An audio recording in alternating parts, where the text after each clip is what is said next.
Assalamualaikum warahmatullahi wabarakatuh. Anak-anakku, selamat berjumpa lagi dengan kami. Pada kesempatan kami ini, harapan kami anak-anakku dalam keadaan sehat walafiat ya anak-anakku. Semoga kesehatan ini kita bisa memanfaatkan semaksimal mungkin untuk kebaikan kita, kebaikan di sekeliling kita, juga kebaikan pada diri kita sendiri, terutama kalau Anda untuk bisa mempersiapkan masa depan Anda lebih baik. Pada kesempatan pagi ini kita akan melanjutkan anak-anakku, yaitu kaitannya dengan uh, minggu sebelumnya kita membuat video tentang redox kan. Anda sudah belajar tentang penyetaraan redox. Nah, sekarang kita akan belajar dengan hal yang berkaitan dengan reaksi redox itu sendiri, yaitu sel elektrokimia. Apa sih yang akan kita pelajari pada sel elektrokimia? Nah, kita bisa lihat di sini ada bagian yang sudah saya buatkan. Ya. Nih, sel elektrokimia nanti kita akan belajar menjadi dua hal sel, ya, dua macam sel, yaitu yang pertama adalah sel fota, yang kedua adalah sel elektrolisa. Ini yang kita pelajari. Nanti kita belajar sel fota dulu, ya. Setelah sel fota selesai, baru kita belajar tentang sel elektrolisa. Apa sih sel fota itu? Ya, biasanya kalau dalam KPM biasa ini adalah suatu pertanyaan, diskusi dan sebagainya, karena ini video pembelajaran ya langsung saya berikan, ya langsung saya berikan. Sel fota itu adalah sel yang mengubah energi kimia menjadi energi listrik. Sel yang mengubah energi kimia menjadi energi listrik. Atau reaksi redox menghasilkan arus listrik, bisa dikatakan. Jadi energi kimia yang dimasukkan di sini sebenarnya adalah hasil suatu reaksi redox ini. Ya, reaksi redox ini. Jadi yang dimasukkan di energi kimia di sini adalah reaksi redox ini sendiri. Nah, reaksi redox itu bisa menghasilkan arus listrik. Nah, kok bisa ya reaksi redox bisa menghasilkan arus listrik? Apa hubungannya ini sebenarnya? Ya, kalau Anda paham di fisika tentang elektronika, kamu sudah diberikan apa sih sebenarnya arus listrik itu? Arus listrik itu sebenarnya kan aliran elektron ya, anakku ya. Jadi elektron mengalir itu ya, itulah arus listrik. Ya. Nah, apa hubungannya dengan reaksi redox? Anda masih ingat reduksi oksidasi konsep 2 kaitannya dengan apa? Yang satu melepas elektron, yang satu menerima elektron. Nah, reaksi redox itu kan berarti ada reduksi, ada oksidasi. Yang melepas elektron apa, anakku? Oksidasi ya, yang reduksi yang menarik elektron. Nah, lepas tariknya elektron ini nanti bisa kita manfaatkan untuk menghasilkan suatu sumber arus listrik. Berarti kalau ada lepas, ada yang tarik, kan ada aliran nanti. Nah, mengalir dari yang melepas menuju ke yang menerima. Nah, ini loh yang akan kita manfaatkan sebagai arus listrik. Ini maksudnya reaksi redox menghasilkan suatu arus listrik. Nah, ini harus paham. Ya. Jadi kalau kamu bisa membuat suatu reaksi redox, sebenarnya kamu juga bisa menghasilkan suatu arus listrik. Nah, kemudian sel elektrolisa. Apa sih sel elektrolisa? Itu sel yang mengubah energi listrik menjadi energi kimia. Atau arus listrik menghasilkan reaksi redox. Arus listrik menghasilkan reaksi redox. Nih, berarti volta dengan elektrolisa itu kebalikan, ya, kebalikan.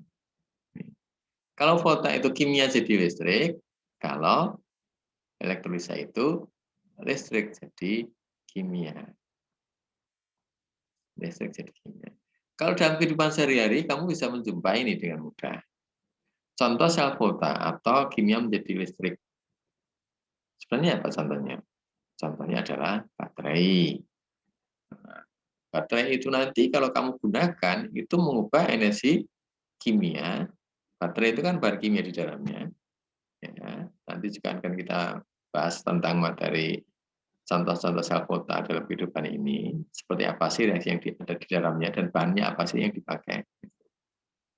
Jadi energi kimia dari bahan-bahan kimia yang dikemas dalam satu baterai itu menghasilkan arus listrik atau menghasilkan energi listrik. Anda bisa kan, batu baterai itu bisa untuk menghidupkan senter, ya, bisa menghidupkan televisi, jam tangan, HP, dan sebagainya. Itulah contoh-contoh penggunaan sel volta dalam kehidupan sehari-hari. Aki, ya, aki. Aki itu ada contoh-contoh sel volta. Dia bisa menghasilkan energi listrik dari energi kimia yang ada di dalam aki itu. Kamu nanti akan belajar apa sih sebenarnya yang di dalam aki itu kok bisa menghasilkan listrik? Gitu. Nah, halnya dengan sel elektrolisa itu kebalikannya. Tadi dikatakan ini adalah perubahan energi listrik menjadi energi kimia. Atau arus listrik menghasilkan energi elektrik. Cara gampangnya itu adalah kamu saat akimu habis tadi, yang notabene aki itu disebut sebagai sel volta, kemudian kamu strum kiri nggak strum aki itu, ya, tukang strum aki kamu bilang, Pak, ini tolong di strum, gitu. Itu apa sebenarnya? Mengubah energi listrik, ya, menjadi energi kimia.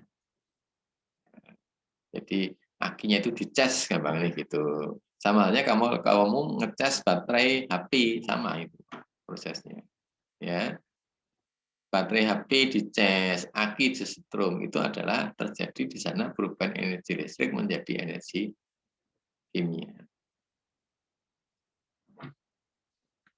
Tuh. Kemudian karena di sel elektrokimia ini nanti menyangkut dua reaksi, yaitu reaksi reduksi dan oksidasi, ini sangat erat hubungannya dengan reaksi redoks atau reduksi oksidasi. Dua sel volta yang berbeda dari perubahan energinya ini ada persamaannya juga. Ini perhatikan. Reaksi redoks berlangsung pada elektroda. Tempat terjadinya reaksi oksidasi disebut anoda. Tempat terjadinya reaksi reduksi disebut katoda. Baik sel volta maupun sel elektrolisa, maka tempat terjadinya reaksi oksidasi itu namanya anoda. Tempat terjadinya reaksi oksidasi pasti namanya anoda, baik volta maupun elektrolisa. Jadi tempat terjadinya reduksi itu disebut katoda. Ingat ya, oksidasi anoda, reduksi katoda. Ingat ya, oksidasi anoda, reduksi katoda. Ini penting hal yang harus kamu pahami. Jadi persamaannya, yaitu tempat terjadinya oksidasi dan reduksi namanya sama. Oksidasinya anoda, reduksinya sama-sama katoda. Perbedaan fundamentalnya dari volta dan elektrolisa adalah perubahan energinya. Itu perbedaan fundamentalnya. Nanti ada perbedaan lainnya selain perbedaan yang sangat mendasar, yaitu perubahan energi. Volta dari kimia jadi listrik, atau redoks jadi arus listrik. Kalau elektrolisa adalah listrik menjadi kimia, atau arus listrik dirubah menghasilkan suatu reaksi redoks. Jadi arus listrik tadi sebenarnya dipakai untuk menghasilkan suatu reaksi redoks. Itu anak-anakku. Jadi ini yang kita pelajari. Berikutnya, kita akan belajar tentang sel volta atau sel galvani namanya, ya. Sel volta atau sel galvani. Saya mempunyai kondisi macam ini, anakku. Ini adalah larutan CuSO4, ya, CuSO4. Kenapa saya strip Cu12? Yang saya fokuskan adalah pengamatan Anda adalah di larutan ini dia mengandung Cu12, walaupun sebenarnya dia mengandung Cu12 dan SO4 2-min. Ya, fokusnya adalah di Cu12. Dan Cu12 ini adalah yang membawa warna biru ini. Membawa warna biru. Jadi kalau semakin banyak warna ion Cu12-nya, maka semakin birunya semakin tua. Jadi semakin banyak kandungan Cu12-nya, maka birunya semakin tua. Semakin sedikit tentunya semakin muda. Ini Zn, logam Zn kita cerupkan. Ini menyimpulkan logam Zn ya, anak-anak. Kemudian kita tunggu beberapa waktu. Jadi Zn kita cerupkan dalam larutan CuSO4 ini, kita tunggu beberapa waktu. Ternyata, anak-anakku, kondisinya setelah ditunggu beberapa waktu berubah menjadi semacam ini. Kondisinya Anda bisa amati. Ini ada yang nempel di Zn. Apalagi kondisi yang Anda perhatikan perubahannya. Ada yang nempel di Zn, terus apalagi warnanya beda. Warnanya semakin muda, yang tadi agak birunya agak tua, ini agak muda. Nah, biasanya di sini adalah bahan diskusi. Kira-kira apa sih? Kok bisa ya? Ini apa yang terjadi sebenarnya? Gitu. Dengan data yang pernah tadi saya sampaikan, kamu bisa menyimpulkan mestinya. Oh, ada yang nempel padatan di logam Zn. Apa itu? Lah ini harus kamu tahu. Ini tanda tanya ini. Kalau kamu penasaran, bagus ini. Apa ya, Bu ya, kok bisa nempel gitu ya. Kemudian loh, kok warnanya menjadi lebih muda ya dari yang tadi. Apa yang terjadi di sini? Nah, kalau tadi saya katakan warna ini adalah yang menentukan adalah ion CO12, semakin tua, semakin banyak, maka apa sih yang terjadi pada kandungan CO12 semula dengan setelah beberapa waktu? Karena lebih mudah, maka bisa kamu artikan CO2+-nya berkurang. Gitu kan? CO2+-nya berkurang. Nah, terus berkurang menjadi apa kira-kira? Ini buktinya CO2+-nya berkurang. Buktinya apa? Warnanya menjadi lebih muda. Terus kalau berkurang, timbul pertanyaan, CO2+-nya berubah jadi apa ya? Kok berkurang? Nah, karena kamu punya fakta di sini, ada yang nempel di sini, asumsi kamu, pola pikir kamu, oh berarti CO2+-nya berubah menjadi ini sih. Yang nempel di Zn itu. Gitu kan? Fakta itulah untuk mendasari kita berpikir selanjutnya. Perhatikan. Nah, ini. Warna larutan menjadi lebih muda pada logam Zn yang tercelup tertempel logam Cu yang berwarna gelap. Keterangan ini sebenarnya adalah kesimpulannya. Kita perhatikan yang A ini, kita analisis ya. Ini kita perhatikan nanti ya. Larutan menjadi lebih muda. Larutan menjadi lebih muda. Berarti CO2+-nya telah berkurang. Ini tadi yang saya katakan kan. Nah, berkurang membentuk apa? Ternyata membentuk padatan Cu padat yang nempel ini. Yang menempel di logam Zn. Nih, kalau kita tulis lagi ya. Reaksinya CO2+ menjadi Cu solid. Dia menangkap 2 elektron. Dia menangkap 2 elektron. Karena berkurang mau tidak mau dia membentuk CO2+. Jadi CO2+ itu berubah tidak akan pernah menjadi CO3+, nggak mungkin. Bisanya ya menjadi CO solid ini yang terindikasi padatan kan. Oh berarti itu logam itu yang nempel logam CO2+. Yang CO2+ yang berubah menjadi logam Cu yang nempel di Zn kan begitu pola pikirnya. Supaya menjadi Cu solid itu kan dari CO2+ harus menangkap 2 elektron. Mau tidak mau dia menangkap 2 elektron. Supaya CO2+ menjadi Cu solid harus menangkap 2 elektron. Nggak mungkin tidak. Dan itu memang terjadi dengan fakta warnanya menjadi lebih muda dan ada zat padat yang nempel. Nah, sekarang pertanyaan berikutnya adalah, nah, terus elektron ini dari mana ini? Elektron ini dari mana? Nah, karena di sini ada 2, yang pertama adalah CuSO4 dan yang kedua adalah logam Zn, kemungkinan besar tentunya elektron 2 elektron ini adalah satu-satunya yang mungkin adalah berasal dari logam Zn. Ya. Logam Zn yang apa? Yang mengalami ionisasi. Nah, begitu. Logam Zn sebagian telah larut menjadi ion Zn2+. Ya.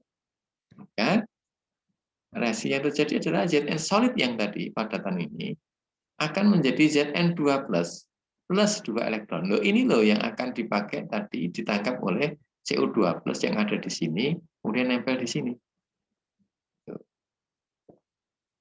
Ini.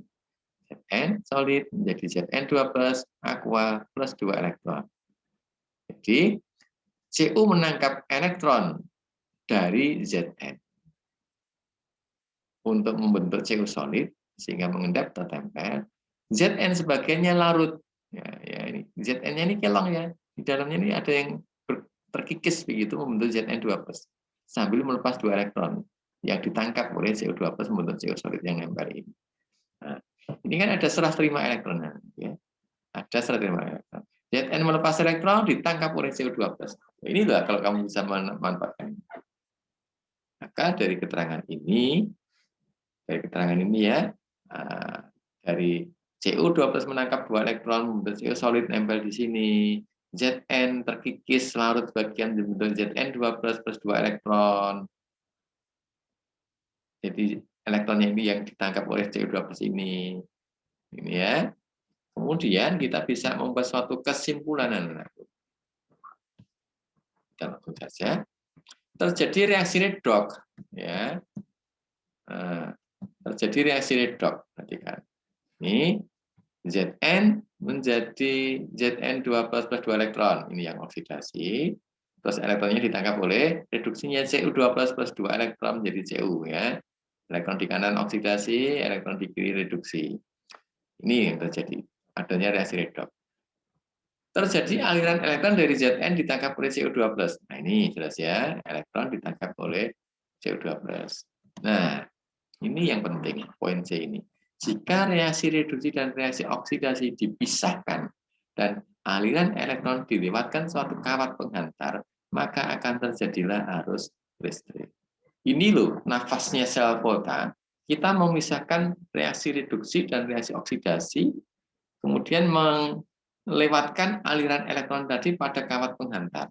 Dan nanti kalau ada aliran elektron, maka di situ ada arus listrik. Itu yang kita manfaatkan. Ya, sampai disitulah nafas kita tentang sel volta. Jadi sel volta itu basicnya dari reaksi redox serah terima elektron, di mana reaksi reduksi dan oksidasi yang kita pisahkan, aliran elektronnya kita lewatkan pada kawat penghantar, sehingga nanti bisa menghasilkan arus listrik yang kita manfaatkan. Itu sementara kita membahas tentang sel volta. Sudah paham ya tentang sel volta, basicnya seperti itu, yaitu reaksi redox serah terima elektron. Serah terima elektron itu nanti kita manfaatkan sebagai sumber arus listrik.